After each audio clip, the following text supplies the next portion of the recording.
What's good, y'all, man? We are back again with the top 10 rankings, man. Last video, we focused on the point guards, man, and y'all really liked that video, especially in my community who has hoops on Twitter. I almost stuttered there. But today, we're talking about the shooting guards, man. For this list, I want y'all to pay attention because I don't want any comments about this. I'm going to say it now.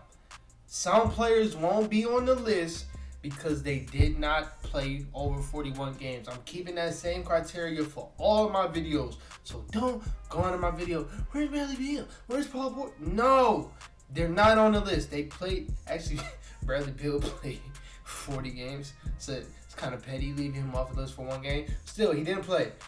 Same thing, Paul George played like 30-something. So I'm not going to put him on the list. That's the same thing for all the videos. And another thing, I'm going off of Basketball Reference. So if you see a player on here that you be like, yo, he's not a shooting guard. Yes, he is, according to Basketball Reference. I searched up the player, looked at the first position they had. That's their position for all of my lists. So don't come under my post with some bullshit. I'm not with it today. Don't do that. So before we get into this list, matter of fact, first of all, shout out to media. I'm gonna put that on the screen. Fuck you, but shout out to media. Now let's just get straight into this list. At number 10, this was kind of hard. I was stuck between, I think, two people. Actually, three. Stuck between Cade Cunningham, which to me he's a point guard, but oh well. I was stuck between Cade Cunningham, Tyler Hero, Desmond Bane. Not really just Tyler Hero, Desmond Bane, because, you know. And I kind of went Tyler just because he won the award. Like he did so good last year as far as the regular season and the playoffs. He was shitty, but in the regular season, he averaged 25 and 4. Was super dominant coming off the bench, even though he played 34 minutes coming off the bench, which to me, that's fucking lame. Like, it was games where Gabe Vincent and Max Strus would start over him when, like, everybody else was hurt, like Kyle Lowry, all them guys, Jimmy Butler was hurt. They'll still find a way to get Tyler Hero to come off that bench. That's lame to me. But still, he dominated last year. He made it to where I don't even remember who came in second and third place in the 6th Man of the Year rankings. I also like that he kind of rounded out his game. He played a lot of point guard off the bench last year, and his playmaking, his playmaking was really good last year for a bench guy and for a guy that's normally a bucket type guy. So I had to give him the edge over Desmond Bane because at times Desmond Bane can be one-dimensional, just a scorer. You'll get some games where he's like actually a bucket, he's creating for himself, like in the Timberwolves series. But other than that, he's just more of a scorer. Tyler's just an all-around fluid bucket. He's a bucket. I gotta get it to him. You know what? One player I forgot, Jordan Poole. I'm not gonna lie. If he's categorized as a shooting guard, I would have put him over Tyler Hero by far. By far. Tyrese Maxey, he's not gonna be on this list. I'll let y'all know right now, he's not gonna be on the list. And me personally, he probably should.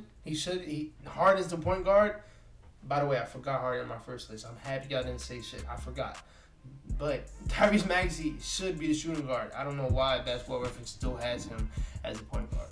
Now, number 9. I'm not going to lie. I still have Cade. I think Cade is better than all the guys I previously named. Me personally, he's a point guard. And hopefully he's going to play that this year. Hopefully Dwayne Casey doesn't fucking start Corey Joseph. But at number 9, we have Cade Cunningham, man. Cade Cunningham rookie season was really, really tough for me. I kind of had him at second in the rookie of the year race behind Scotty.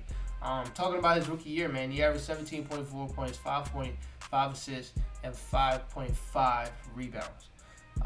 And when it came to the end of the season, I hate using this. I hate when people talk about, oh, after the All-Star break, they was going crazy. Like, this really matters to me because after the All-Star break, he averaged 21, 6, and 6, and he led the team to an 8-12 record.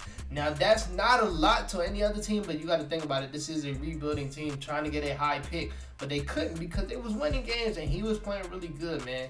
And his overall impact just led him to be in this top 10 for me, man. He was hooping this year, and I think I said this in the previous video, but the way I look at Cade, man, I'm scared of this Pistons team because I look at Cade the same way I look at Luka, man. The impact and the type of player that he is. If you give him something, you're going to be amazing. Like in Oklahoma State, that team was shitty, but that team made the NCAA tournament because of Cade. So I can't wait till this year, man. Cade definitely going to be an all-star in my eyes. He's going to be one of my all-stars in my all-star video. But for right now, he's at number 9 on my shooting guard list. Now, at number 8, we have CJ McCollum.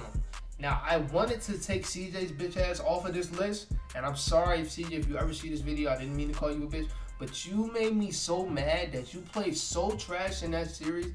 Like, Brandon Ingram was supposed to touch the second round last year. He was supposed to do that.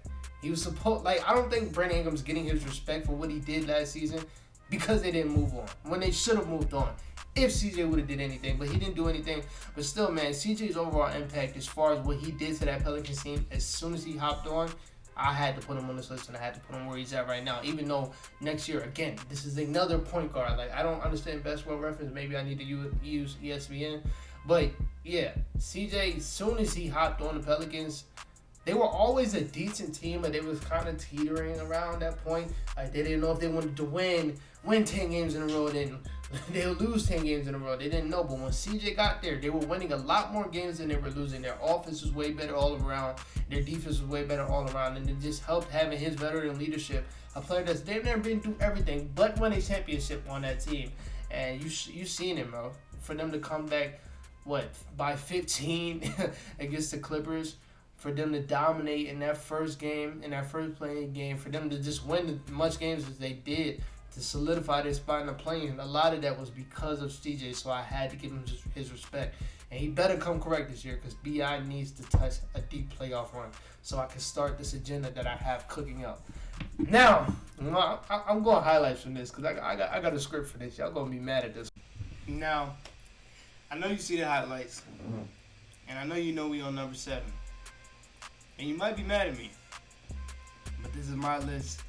I do what I want on my list. Couldn't care what you guys think. I'm not gonna lie. In the shooting guard tier list, like back in the day, like the press, ever since Donovan been in the league, I always wanted to put him this low, but I couldn't because his team was so good. But at number 7, we have Donovan Mitchell. Now, we know who Donovan Mitchell is, an amazing bucket getter, a great leader. But this year just wasn't great at all, and this list is based off of last year. I mean, you know what I mean. This list is based off of last year. And when it came to playoff time, he got exposed. He's a glorified shot chucker in my eyes. That might sound harsh, but he's a glorified shot chucker. Yes, he's a bucket at times, but just the shots that he shoot are sometimes, they just so dumb, and they look so good because that's what Quinn Snyder has allowed him to do, is just shoot whenever he wants to. That's what he's allowed him to do ever since he hopped into this league. I don't think people realize, ever since he got into this league, he got everything that he needed. He got a point guard in Ricky Rubio and Mike Conley. He has one of the best defenders of all time in Rudy Gobert. He has one of the best coaches in the league in Quinn Snyder, but they were never able to get over that hump. Yes, they lost to teams that were better than them, but if this guy is as great as people are telling you, they should have actually won some playoff series. They should have made a Western Conference Finals at a time. They shouldn't have choked in literally every playoff series except his first year. They've been choking for the longest time, and he's a big part of it, because you can't really win with a player like this, man. A player that's just so one-sided, but that's your quote-unquote best player. And then I always hate it when I do D-Book and Donovan Mitchell debates, which I don't think is a debate at all, but you know how Twitter is. You know how NBA Twitter is. They think that's a debate. And people used to always say, but his defense is way better than D-Book. No, it is not. No, it is not. We've seen it this year. We've seen it all his career. If D-Book had Rudy Gobert behind him, he'd be one of the best defenders in the fucking league. Like, that's just how it is. He made Bojan Bogdanovic look like a good defender. He made Royce O'Neal look like a good defender. Hell, this team was a top 5 defense for the last 3 years because of one person. So he's going to make everybody around him look like elite defenders when they're just not. For years on years and years, I've been arguing that Rudy Gobert is their best player because I don't think he's getting enough credit for their offense being a top 5 offense every single year, and he damn sure don't get enough credit for their defense being a top 5 defense for the last few years. I still think if he was on this team, he is their best player. It's a reason why Rudy's off this team and they still have the same team, and a lot of people's preseason Western Conference rankings, the Jazz are not there because they lost that guy. It would be the same thing, of course, if Donovan Mitchell was not there because they lost all their scoring. But still, it's a reason why when Rudy Gobert's not there, we're not going to see this team as a top 5 offense or a top 5 defense. It's a reason why. Because Rudy just meant so much to this team, man. I like Donovan Mitchell too. I think he's a good player. But I think the guys that are above him are real.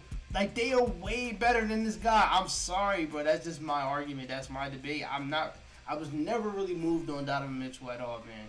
Never really, except the bubble. The bubble was fucking crazy. I can't even lie. The bubble was crazy. But other than that, man, I'm not moved. I'm sorry. I'm not moved. It's a hot take. You might be mad at the take, but yeah. Like, I'm hearing people calling this cat a top 15 player. What fucking NBA y'all watching? Because I want to watch that.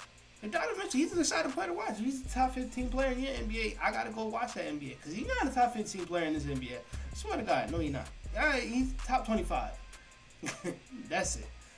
Now at number 6, we have the best player on the Boston Celtics, Jaylen Brown. So, it's like, nah, he ain't the best player. But, so, when looking at this, man, I think Jaylen Brown this past season has put his name up there with guys like a Donovan Mitchell, like a Bradley Beal if he was on this list, or like a Zach LaVine. I just think this season, all around for him, being the best player on damn near the best team in the league was fucking crazy. And how great he was defensively this year, this is probably the best defensive year he had. I don't think they would have had a top defense with him not being as dominant as he was on defense. I think he was really good on defense, and it doesn't get talked about enough. And then when we look at the playoffs, man, it was at times where it's supposed to be a 1A, 1B thing with Jason Tatum. Like, Jason Tatum was the 1A, but it was at times, man, Jaylen Brown was the 1A. He was the 1A that game 2 against the Bucks, a few games against the Heat, and the whole series against the Warriors. He was the 1A. Like, he was going at it with his own teammate to a certain extent. Actually, they literally go at it sometimes. There's be times when Jaylen Brown's going off, and then Jason Tatum has to throw up a shot. Like, that's why I hate them two together. But that's just how it was, man. Jaylen Brown was hooping this year, and that finals run alone, him being a leader on both sides of the ball alone, is going to put him over guys like Donovan Mitchell. See him come. If Bradley Beal was on this list, I would have put him over Bradley Beal, man. Jaylen Brown is him. And stop saying Jaylen Brown don't got a bag. Jaylen Brown has a bag. He was falling a lot in the playoff. I didn't hear that Jaylen Brown didn't have a bag thing until this playoff run. Jaylen Brown has a bag. That shit is deep. Ever since I see him hit, who was it, Norman Powell? The reason why I remember this highlight, because he had on some, I think it was pink and yellow Adidas. Jaylen Brown had on some pink and yellow Adidas. It was against Toronto Raptors. He hit him with a double cross, pull up in his face. That shit was so cold. He has a bag. He has a bag. Now at number 5, where we at? At number 5, we have Mr. Zach LaVine. Zach LaVine is this high for me because I can't put a consistent bucket like this low at all. I can't. And this year, bro, he hooped. Before he got hurt, he was hooping like a top 15 player in the league. Him and DeMar was so scary. The whole Bulls team was scary, but it was led by him and DeMar. And then he got injured, but still getting injured. He still deserves to be a top 5 shooting guard because he was still the same numbers damn near. Just the impact wasn't there anymore. Like in the playoffs, he was pretty bad. Not gonna lie, he's pretty bad. But like, I can't put a guy this consistent at all 3 levels on the court low at all. I can't. Zach LaVine is him. He's them. I can't wait till they get like a real legit team around Zach, because then I can see some crazy stuff like on some D-book level. But yeah, Zach LaVine's at 5 for right now. That's how I'm gonna look at that right now. You can call me biased. You can say I don't know ball. I don't care. Just listen to my reasoning. Keep in mind, a couple guys were hurt this year. Bradley Beal, Paul George will not see this list. So it's gonna look like Anthony Edwards and the guy I have after him are so high, but they're not. They're like 5 and 6 or 6 and 7. But at 4, for my list, without Bradley Beal and Paul George, I have Anthony Edwards. Now, for one, I was really surprised to see that he was a shooting guard. I mean, Pat Bev literally started at shooting guard. That's why I might want to find another website to go off of. But it said he was a shooting guard. Now, to me, bro, Ant is a superstar. Not already. Like, I only think it's like 7 superstars in the league. But just Ant himself is a superstar type player, type person, man. Completely changed this culture of the Minnesota Timberwolves. There's no wonder why Cat had this team for a few years, probably 5-6 years. And they only make the playoffs when they get Jimmy Butler. But then you add Anthony Edwards to this year. You have one little off season, And then now you're in the playoffs. You're going at it with the number 2 seed. You should have beat the number 2 seed, but you played terrible. But the guy that they drafted the year before, the real best player on the team, Anthony Edwards, who changed the whole culture of the team along with Pat Bev, is no reason why he had the best series. It's a big reason. Because Anthony Edwards is just better, man. Anthony Edwards, to me, is the better player on the Timberwolves, and I've been saying it since October 21st, 2021, man. I even got the date. Remember, I just watched that video yesterday, man. He was cooking the Bucks. He was, man. But in the playoff and in the play-in, it's like you see him being the best player on the team by far. In the play-in, he was the best player on the team that night. I think Cat dropped 4 that night. In the playoffs, by far, he was the best player in the whole series. It was him and Desmond Bain. He's 20 years old doing this. This is crazy, being a team's go-to scorer while also guarding the other team's best player, who's also a top 5 point guard in the league. While doing it, he makes that point guard look like a shell of himself. I had to put him up this high because, one, that's a statement in itself, and I got to make my own statement. Anthony Edwards is him. He's him. He's that guy, bro. I got to put him over guys like Zach LaVine, Jaylen Brown, definitely over Donovan Mitchell to make that statement. I'm taking Anthony Edwards over Donovan Mitchell by far. By far. And it's not close. Sorry. Now, like I said, pay attention. Some guys are not on this list. And if you pay attention, 6 out of these last 7 players I named have been on winning teams. But this guy right here, Shai Gilgeous-Alexander, he's just a talent that you cannot deny at all. I have Shai at 3 because... Oh, fuck. Don't mind that. I have Shai at 3 because guys were out this year. But Shai this year, man, he proved that he was one of the hardest players to stop in this league. I watched Shai Gilgeous-Alexander and I get confused how a player so slow, how a player that plays at his own pace gets to the lane, gets wherever he wants so easily, whenever he wants to. Him averaging the numbers that he averaged while being the second most double-team player in the league is crazy to me. Looking at him as a player, he really has no offensive flaw. He has no flaws in general. If you need scoring, he got that. If you need playmaking, he got that. Defense, he got that. Moments in the clutch, he has a lot of that. One of the most clutch players we have in this league. It might sound crazy to have him over guys he's above, but he doesn't have the luxury they have of playing with other top guys.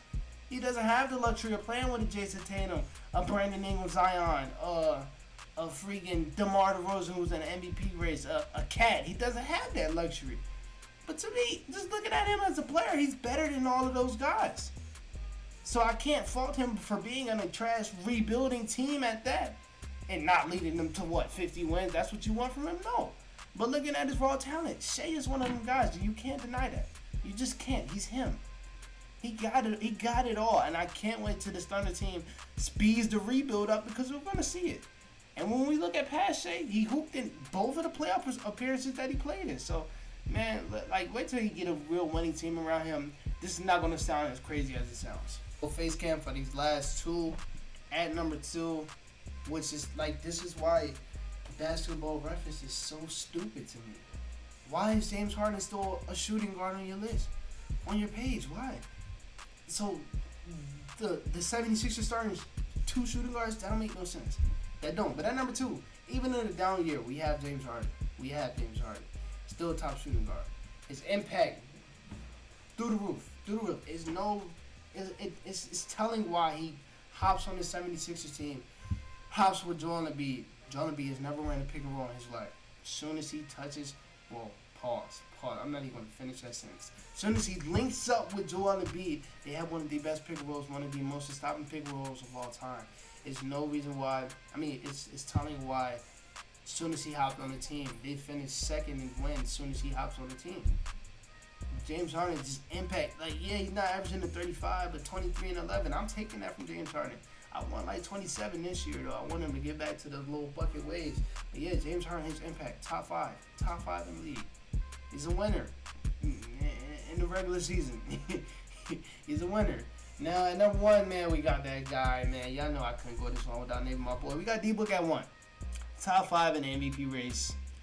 best player on the best team by far. Hooped the whole year, earned an all-star spot, first team all NBA, best shooting guard in the league as of right now.